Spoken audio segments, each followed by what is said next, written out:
Here's how to navigate your VS Power System Topside control panel. To adjust your spa's temperature, press the temperature button once so it flashes.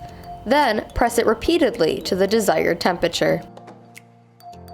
After it flashes, your temperature setting is locked in. To adjust your spa's heating cycles, press the temperature button, then the light button to toggle between each heating cycle. ST or standard is recommended. To adjust the filter duration, press the temperature button, then the jets button. Now, use the temperature button to toggle between filter duration settings. F4 is recommended. Your spa's filter cycle begins 5 minutes after you power it on and operates on a 12-hour cycle.